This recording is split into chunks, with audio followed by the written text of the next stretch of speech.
nega todos os dias. Discipulado cristão dura toda a vida inteira. Com minha voz eu clamo ao Senhor. Gênesis capítulo número 6. Nós vamos ler verso 1 a verso número 9. Gênesis 6, 1 a 9. Quem encontrou pode dizer amém? Vamos ficar em pé, por favor, por um momento, para nós lermos esse texto. Vamos ler todos nós, 1, 2, 3. Como se foram multiplicando os homens na terra, eles nasceram filhos. Vendo os filhos de Deus, e as filhas dos homens eram formosas, tomaram para si mulheres, as que entre todas mais lhes agradaram. Então disse o Senhor: o meu espírito não girá para sempre no homem, pois este é carnal, e seus dias serão 120 anos. Ora, naquele tempo havia gigantes na terra, e também depois, quando os filhos de Deus possuíram as filhas dos homens, as quais lhes deram filhos, estes foram valentes, varões de renome na antiguidade. Viu o Senhor que a maldade do homem se havia multiplicado na terra e que era continuamente mau desígnio do seu coração. Então se arrependeu o Senhor de ter feito o homem na terra, e isso lhe pesou no coração. Disse ao Senhor: farei desaparecer da face da terra o homem que criei, o homem e o animal, os répteis e as aves dos céus, porque me arrependo de os haver feito. Porém, Noé achou graça diante do Senhor. Eis a história de Noé. Noé era homem justo e íntegro entre os seus contemporâneos. Noé andava com Deus. Amém? Pode se sentar, por favor.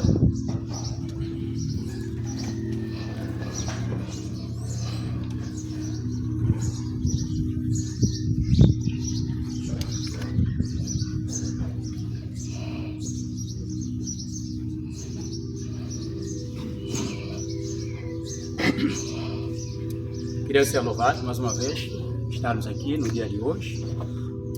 É sempre um grande prazer poder estar aqui para poder juntos falarmos da palavra de Deus. E como disse o Mano Jerônimo aqui na moderação, nós estamos a começar a chegar no nível de ouvir a palavra de Deus, ouvir bastante, mas estamos a praticar muito pouco a palavra de Deus. Falo de todos nós, começando no púlpito e até as demais pessoas. Hoje nós temos ouvido bastante a palavra de Deus, mas a prática da palavra de Deus tem sido raro, né? É isso, mas é isso, tem sido raro. E então nós aprendemos na palavra de Deus que é proibido. Estão me ouvindo até atrás? Nada, né? É Jesus. Eu gosto de entrar um portão. E eu que estou assim um pouco estranho hoje.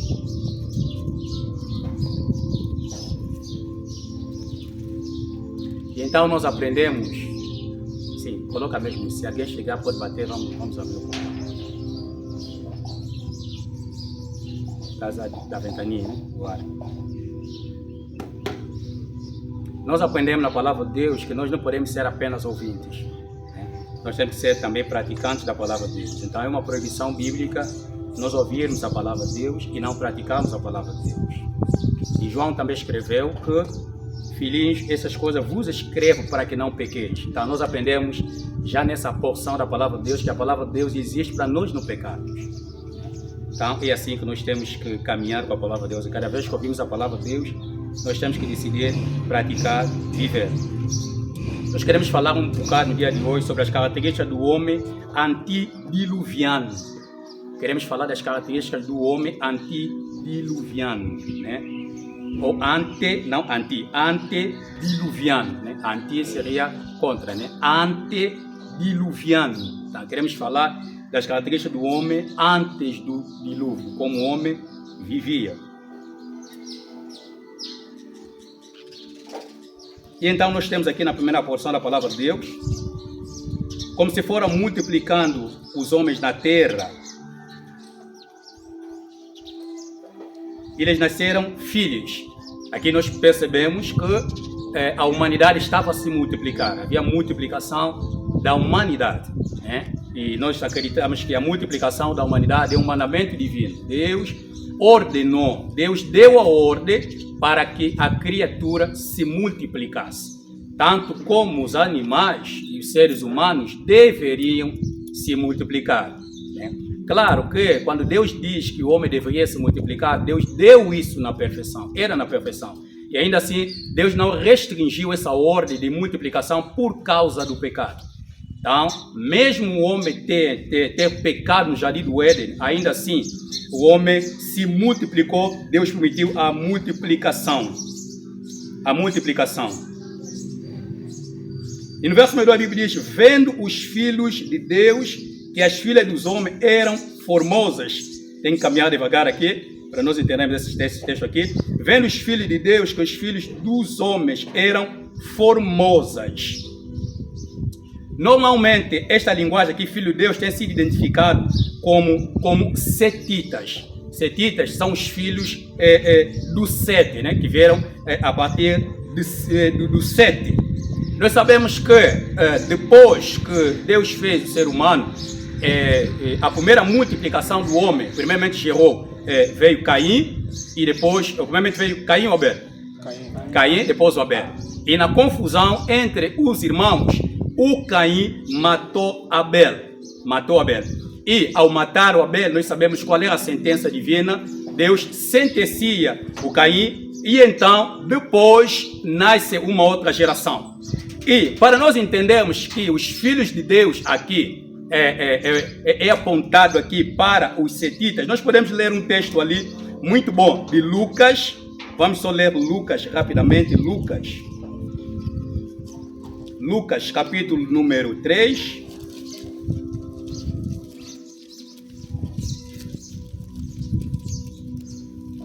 Verso de número 36 e 38. Lucas capítulo número 6, verso número 6, 36 a 38. Está escrito.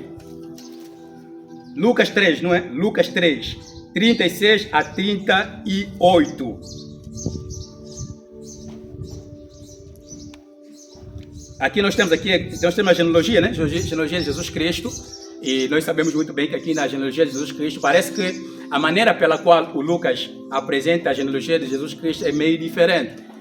Parece que, se vocês começarem aqui no verso número 23, olha o que diz aqui. Ora, tinha Jesus cerca de 30 anos ao começar seu ministério. Era como se cuidava.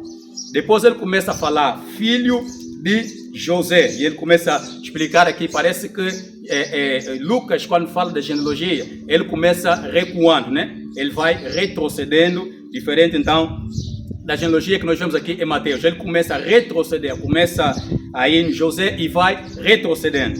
E no verso de número 36, a Bíblia diz, vou ler aqui, Salá, filho de Cainá,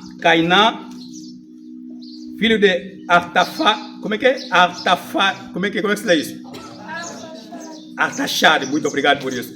Artaxade, filho de Sem, este filho de Noé, filho de Lemeque, filho de Metusalém, filho de Enoque, filho de Jered, este filho de Malalel, filho de Cainá, filho de Enos, filho de Sete, e este filho de Adão, filhos de Deus. E este filho de Adão, filho de Deus. Então, nós podemos perceber, ao fazer o paralelo aqui, de que os filhos de Deus aqui são identificados como os setitas, como os filhos que vieram, aqueles que vieram da geração do Sete. Então, vendo os filhos de Deus, que as filhas dos homens, já percebemos aqui que os filhos de Deus aqui é a geração dos setitas, né, dos sete. Vendo os filhos de Deus, que os filhos dos homens, e aqui os filhos dos homens têm sido identificados como a geração de Caim, né, de Caim. vendo os filhos de Deus que as filhas dos homens eram formosas. Nós estamos a ver duas gerações, uma chamada filhos de Deus e outros filhos dos homens, né? Esses filhos de Deus é uma geração pela qual estava a nascer e estavam a buscar a Deus. Estavam a buscar a Deus. Então, esses filhos de Deus, vendo que os filhos dos homens eram formosas, essa frase aqui, vendo os filhos de Deus, que as filhas dos homens eram formosas, também pode ser traduzido como, nos dá a ideia de que a maneira pela qual a Eva, lá no Jardim do Éden, né? Nós sabemos que para Eva pegar o fruto da árvore do conhecimento e de bem e mal, né? De bem e mal, ela olhou, desejou aquela árvore, ela gostou daquela árvore, ela viu que a árvore era boa, né? Ela enxergou que aquela árvore era muito boa. Então, há uma tradução que diz que essa frase aqui pode ser entendida, pode ser traduzida como bom. Eles viram que as filhas dos homens eram boas, diante dos olhos deles eram boas. E nós aprendemos também, aí em Gênesis, quando a Eva olhou o fruto do conhecimento da Bíblia, diz que ela viu que a árvore era boa. Estamos entendendo? Vamos deixar perdido. Estamos entendendo? Graças a Deus.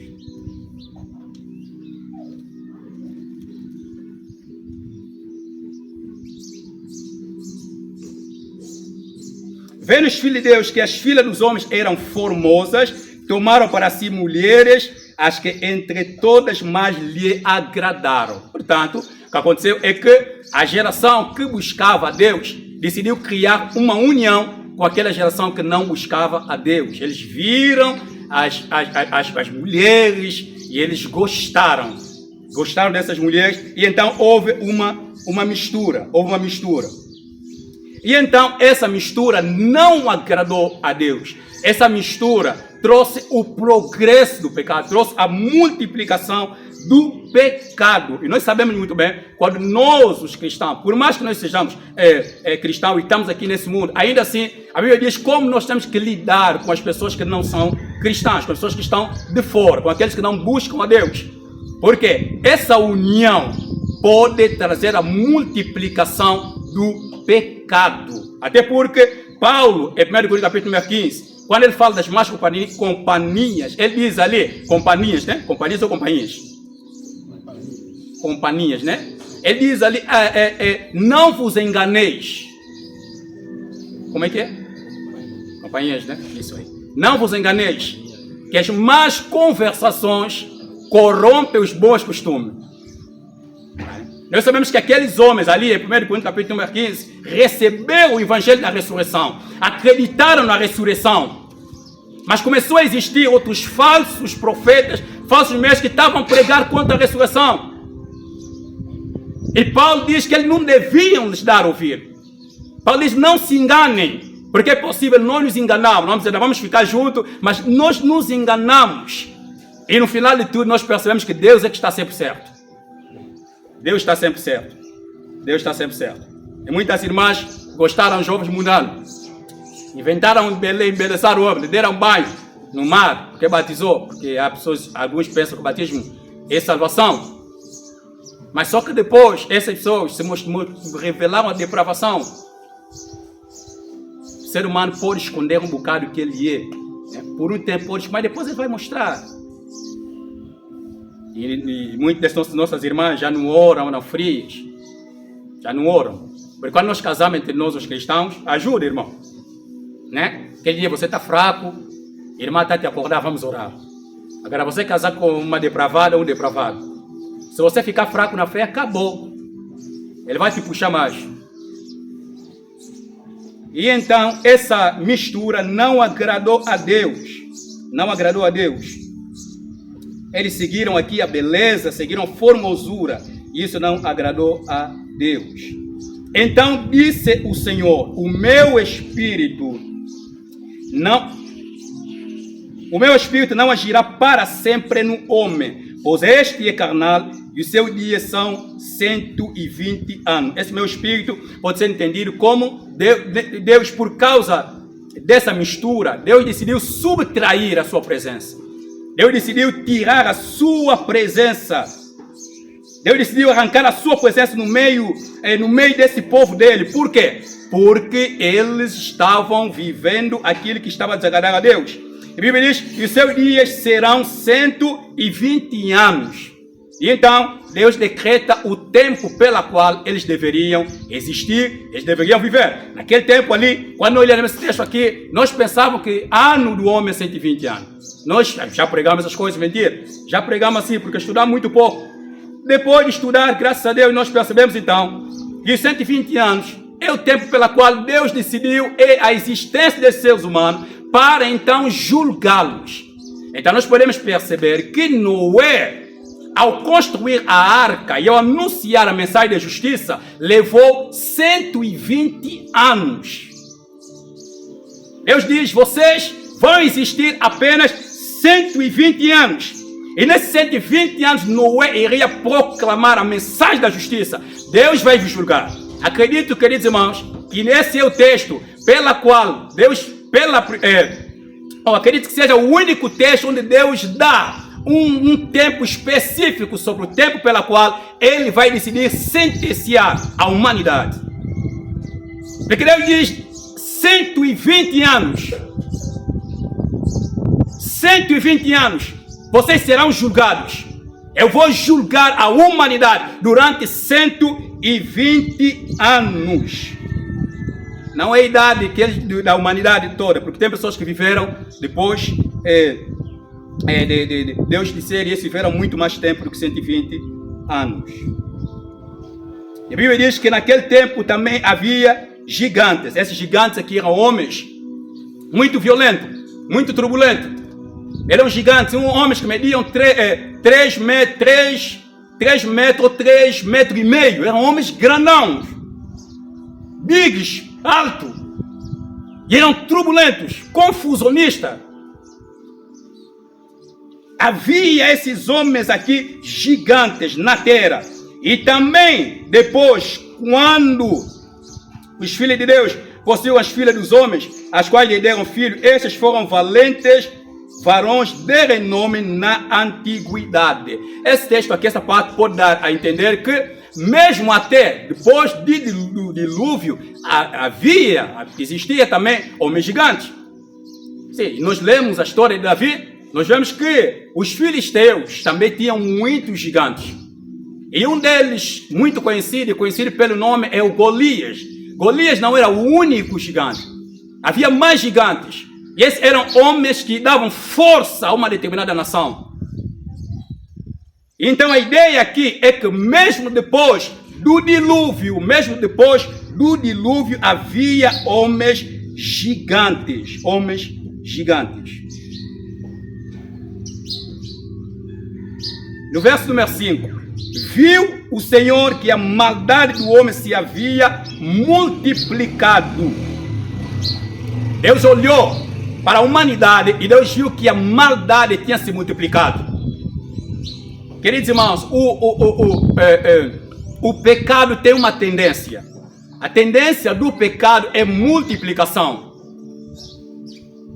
O termo atribuído aqui para dizer como o pecado cresce é a multiplicação. É a multiplicação. Não é apenas soma, não. Não é subtração, mas é a multiplicação. Nós podemos perceber aqui como é que o pecado cresce. Se eu pegar, por exemplo, 1 mais 1, vai ser igual a 2. Se eu pegar 2 mais 2, vai ser igual a 4. Se eu pegar, por exemplo, 2 mais 3, vai ser igual a 5. Mas se eu começar a pegar essa soma e começar a colocar multiplicação, eu vou ver que terei números maiores. É assim, não é? 10 mais 10, 20. 10 vezes 10. Então a multiplicação nos oferece número maior. Então ele utiliza aqui multiplicação para nos passar a ideia de como o pecado cresce. De como é a tendência do pecado. A curva do pecado é crescente, não é decrescente. Então vocês vão perceber que quando o homem sai do jardim do Éden, quando Deus tira o homem do jardim do Éden, o pecado foi crescendo, foi se multiplicando. E aqui a mistura deste povo trouxe mais multiplicação do pecado. O pecado estava a crescer. E a mesma palavra usada para Mateus capítulo 24, ele diz, por se multiplicar a iniquidade, o amor de muitos se esfriará. Aí também o pecado, a Bíblia diz que o pecado se multiplica. O pecado se multiplica. Vamos entender, irmãos? O pecado se multiplica. Nós às vezes brincamos com o pecado. Aí fazemos pequenas brincadeiras. Pelo menos só estamos no 2. Pelo menos já estamos no 3. Pelo menos já estamos no 4. Quando chegar no 50 agora vai ser difícil. É isso, não é? Aí brincamos. Vou só experimentar, mas quando vamos experimentar, ficamos lá, presos. Uma vez eu contei para vocês que daquele pastor ali, né, foi experimentar. Ouvia muitas pessoas ali confessar. E nós que não ouvimos muito visita de pessoas, tem que ter muito cuidado. Toda hora eu ouvi visita, toda hora eu ouvi visita, toda hora eu ouvi visita. Esse irmão fez isso, esse irmão fez isso, esse irmão fez isso. Ao ouvir, tem que discernir, tem que orar também. Porque de tanto ouvir alguma coisa. Então aquele pastor ouvia muito, toda hora ouvia. Ele disse, deixa ele experimentar. Por que não ficar preso nisso aí? Quando uma coisa desse tão simples, uma coisa, por que já não fica preso? Por que já não cai nisso? Foi experimentar, ficou preso. Vocês, irmãos, aceitaram Jesus ontem, no ano passado. Entregaram a vossa vida a Jesus há 2 anos.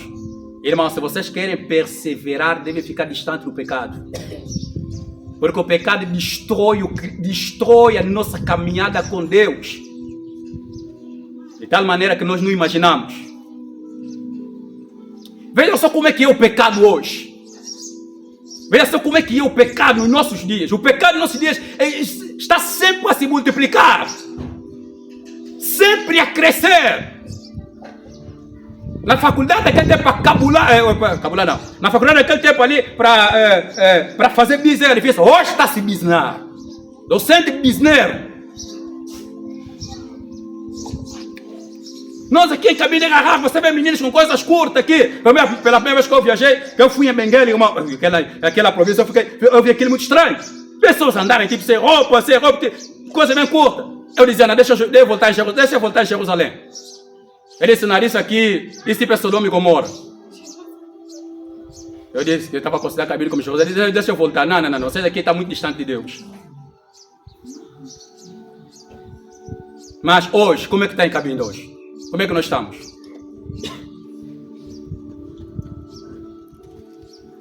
No ano passado você estudou, meu irmão, estudaste, acabaste de estudar, pegaste o teu certificado e deixa, já vais ter emprego. Para além mesmo de falar de crise, não estamos a falar de crise, estamos a falar mesmo de empresa que tem lugar para empregar, mas são busineiros. Não estamos a falar só de crise, porque o problema não é só crise, é que temos pessoas com mau coração hoje. Emprego tem em muitos lugares, mas você tem que ter zimbião. O pecado está a se multiplicar. O pecado está a se multiplicar. Antes de existir a rede que muitos usam hoje, o Facebook, existia uma rede chamada i5. i5 era a primeira rede social, né? Primeira rede social, mas com mais impacto em relação ao Facebook. Quando nós usávamos o i5 naquela altura aí, era muito difícil. Você vê coisas curtas assim, mas depois vem o Facebook. E hoje, para quem entra no Wi-Fi, porque eu ando entrando na minha conta lá, tem aquelas fotos quando eu era neném, quando eu era mundano. Quando eu for para o Wi-Fi, virou um site de prostituição. Então vocês podem perceber como o pecado está a invadir. Porque essa é a tendência do pecado. Essa é a tendência do pecado. É se multiplicar. É se multiplicar. Então viu o Senhor Deus que a maldade do homem se havia multiplicado na terra e que continuamente era mau o desígnio do seu coração. A maldade se multiplicou e o coração do homem era continuamente mau. É um momento onde nós conseguimos ver a depravação total, completa do ser humano. O ser humano estava a manifestar a sua depravação completa. E Deus viu até como estava o estado do coração deles. Deus viu. Era mal continuamente dizer do seu coração.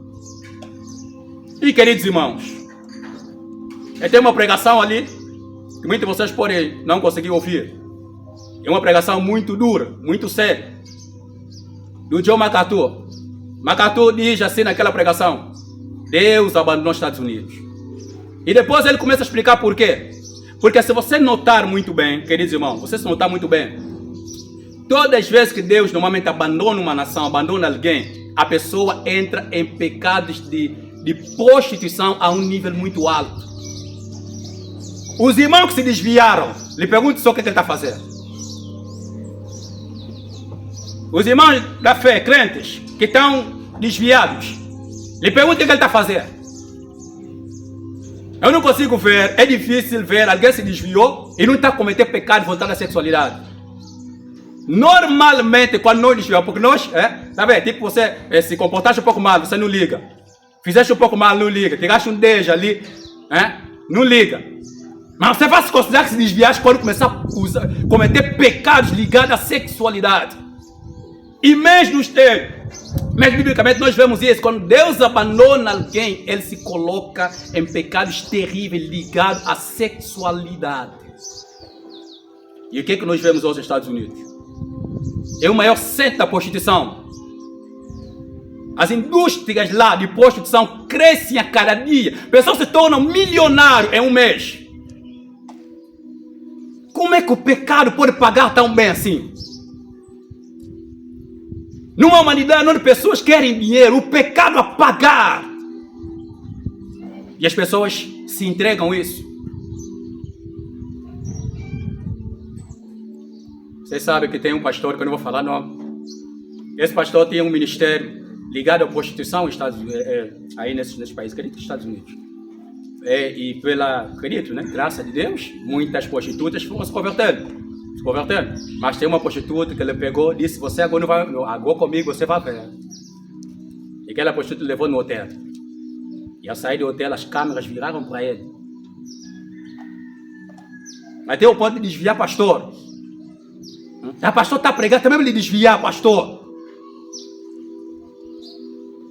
Mas como é que uma mulher pode querer me desviar pastor? Também vê que é pastor na pregar. Sabe, se pastor, se nós fazermos, pastor não vai pregar, mas vai me desviar pastor.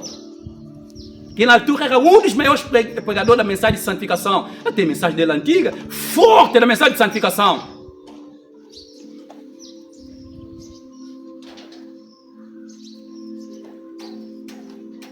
Amém.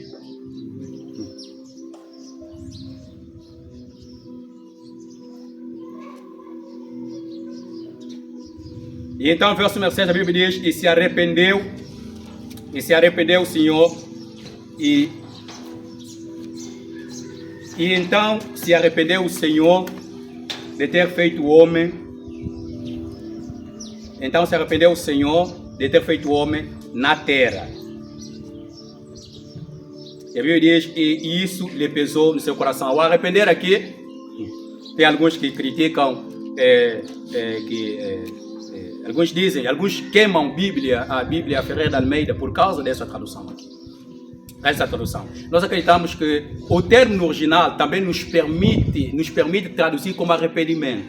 É preciso perceber isso. O termo aqui, em hebraico, também nos permite traduzir como arrependimento, mas também pode ser traduzido como entristecimento. E as novas traduções hoje tem lá: Deus entristeceu, Deus ficou triste com a sua criação, com a multiplicação do pecado. Deus se entristeceu e isso lhe pesou no seu coração. Só que o peso de Deus aqui, o peso que ele vai ter, vai levar a julgá-los. Deus decidiu julgar, porque o pecado deve ser julgado. Então, no verso número 7, ele diz: disse o Senhor, Deus disse: farei desaparecer da face da terra o homem que criei. Deus disse: eu vou destruir o homem que criei. Eu criei, eu vou destruir. O homem, o animal, os répteis e as aves do céu, porque me arrependo de os haver feito. Por causa da multiplicação do pecado, Deus decide então destruir aqui a humanidade. Deus decidiu sentenciar a humanidade. E nós sabemos muito bem que Deus, Ele é longânimo. Deus é longânimo. Deus tem o tempo pelo qual Ele manifesta a sua bondade e a sua misericórdia. E Deus não deixou de manifestar a sua bondade e a sua misericórdia para com este povo. Ainda assim, Deus manifestou a sua bondade para com esse povo. Mas Deus decretou o tempo pelo qual Ele iria julgar. E não será diferente com o que Deus vai fazer conosco. Nós caminhamos para o julgamento de Deus. E uma das coisas que às vezes me pesa é saber que nenhum de vocês aqui vai me julgar. Ninguém aqui vai me julgar. Quem vai me julgar é aquele que conhece todas as coisas. Você pode imaginar um julgamento desse? Alguém que você não pode corromper. Alguém que você não pode tentar manipular, que você não pode esconder nenhum pecado. Porque nós podemos esconder pecado entre nós. Nós podemos tapar a nossa imagem de parece ser uma boa pessoa, uma pessoa assim. Mas, queridos irmãos, quem vai nos julgar é Deus. E os olhos de Deus enxergam muito mais do que os nossos olhos, os nossos corações. Onde os homens não conseguem nos ver, Deus vê. Eu tenho dito, nós somos muito inteligentes, que nós podemos cometer nossos pecados e limpar muito bem o que estamos cometendo. Você sabia que nós que lideramos a igreja conhecemos muitas histórias? Aí irmãos que vêm nos apresentar neném. Depois de muito tempo. Você não sabe esse neném como é que ele fez, mas o irmão está sempre aqui. Fez meu neném fora, e depois também está apresentar neném. Mas o irmão está sempre conosco. Você está vendo, o irmão está sempre aqui, mas fez neném lá fora. Quer dizer, viajou, fez lá neném. Neném, depois trouxe neném. Já crescido, já filho. Ei, você pensa, mas esse irmão está conosco há X tempo, esse menino tem quantos anos? Mas então, esse irmão...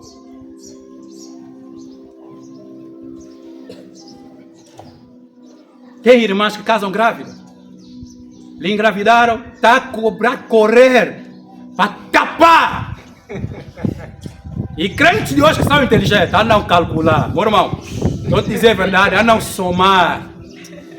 Andam somar meses. Ficou grávida aqui mesmo. Espera aí. Mas como é que Deus já não pode? Está aí vendo neném, não nasceu, como é que se diz? Prematuro, né? Não é prematuro, estava neném, estava meio. Ah, irmão. E pessoas fazem muito esse trabalho sobre nós, os pregadores.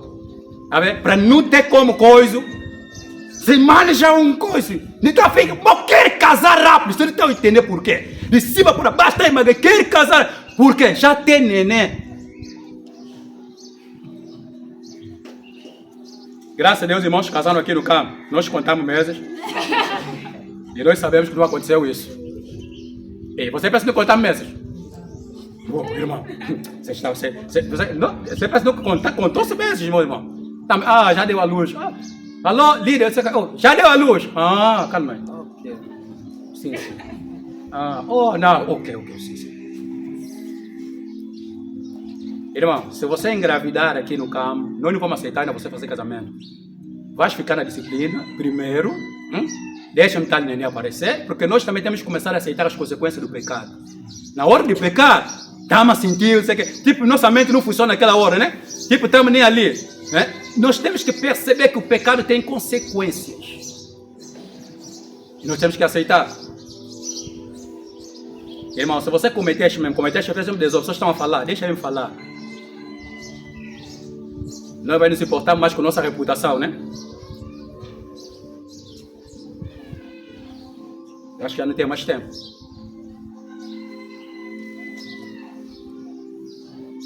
A Bíblia diz, verso 8, Noé achou graça diante do Senhor. A Bíblia diz, verso 9, eis a história de Noé. Noé era homem justo e íntegro entre os seus contemporâneos. Noé andava com Deus. Deus decidiu destruir a humanidade. Quando Deus decreta a sua sentença aqui para destruir a humanidade, parece que todos estão incluídos. Mas houve um homem que achou graça. Aqui o termo achar graça, você não pode, ou melhor, o que Deus fez com Noé não pode ser entendido que Deus fez isso porque Noé era, né? Aqui diz íntegro, era justo e íntegro entre seus contemporâneos. Noé andava com Deus, não. Aqui, claro, que Noé tinha isso, mas ainda assim é graça. Ainda assim é graça, porque a Bíblia diz, Noé achou graça diante do Senhor. Porque se nós anularmos essa parte aqui, achou graça, podemos pensar que Noé foi livre por causa das qualidades dele. Não, Noé achou graça. Noé só era justo pela graça. Noé só era íntegro pela graça. Noé era diferente entre os seus contemporâneos pela graça. Noé andava com Deus pela graça. Pela graça. O que deve ser exaltado aqui é a bondade de Deus sobre a vida de Noé.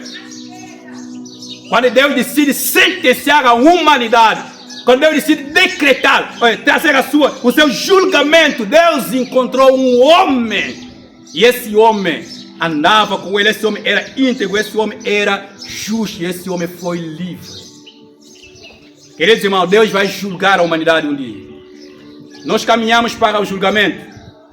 Quem vai ser livre? Quem não vai ser condenado? É aquele que anda aí na igreja? É aquele que todos os domingos está na igreja? É aquele que está sendo culto de libertação? É aquele que anda com a Bíblia debaixo do sofá? É aquele que usa sempre beleza? Quem vai ser livre desse julgamento que está a caminho? Aqueles homens que são justos, íntegros, aqueles que são diferentes nessa geração toda, nesse mundo corrompido e perverso. Aqueles que andam com Deus. Esses sim vão ser livres do julgamento que está a caminho. Queridos irmãos, nós somos cristãos e nós pregamos a verdade, não podemos mentir. Nós não podemos mentir. O mestre Casimiro não vai me julgar, o líder não vai me julgar, o homem chato não vai me julgar. As pessoas vão dizer, não, meu Deus, como é que é meu pastor que vai me defender no juízo? Não. Pastor vai ser julgado pelas ovelhas, como ele tratou as ovelhas. Ovelha vai ser julgado. Também vai ser julgado em como ele tratar os pastores. Sim. Cada um será julgado. Aliás, eu estava aqui a analisar um pouco sobre o cristianismo e eu percebi que o cristianismo é muito mais individual do que coletivo, é muito mais particular do que coletivo. E vou explicar por quê. A salvação é individual. A santificação é individual. A devoção é individual. Não vê que as coisas que estão fazendo culto de libertação ali, estão te impor, recebe unção. Para você vai sentir que não, agora já vou receber vida de oração. Não. Vou receber intimidade que não. Foi por um homem de Deus que é muito íntimo para me orar. Assim você vai sonar íntimo. Isso não existe. A intimidade com Deus é individual. O julgamento será individual.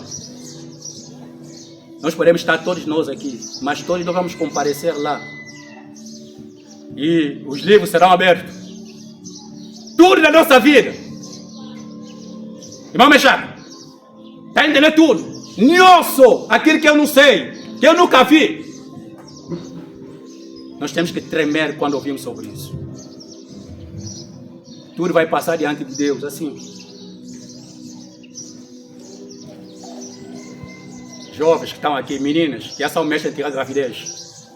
Porque tirar gravidez é um pecado muito bem escondido. Ficou grave, vai tirar gravidez. Deus sabe que você tirou gravidez. Deus sabe dessa intenção. Se você não se arrepender, está mal. Pelo menos acredito, imagino que se abrir o livro, verem lá, se verem outras páginas, se arrependeu. Ok, se arrependeu mesmo. Amém? Então nós temos que nos preparar para esse dia. E isso tem que começar hoje. Então nós vamos orar que Deus possa nos ajudar. Feche teus olhos. Você sabe como tem sido a tua vida. Vai falar com Deus. Diga, Senhor, me ajude. Diga, Senhor, me dê graça. Se existe alguma coisa que você precisa confessar diante de Deus, fale com Ele. Para que Ele possa te ajudar, no nome de Jesus. Vamos orar. Oremos no nome de Jesus.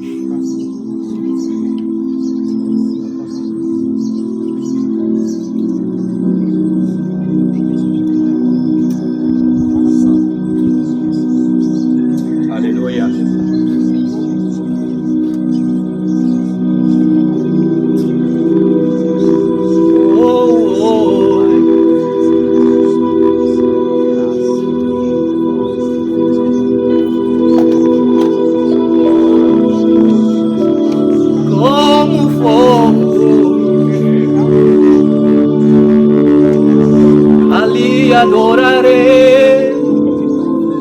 Oh, oh.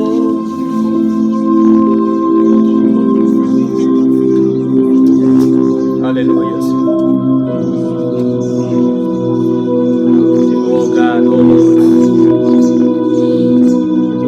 Que Deus possa nos ajudar no nome de Jesus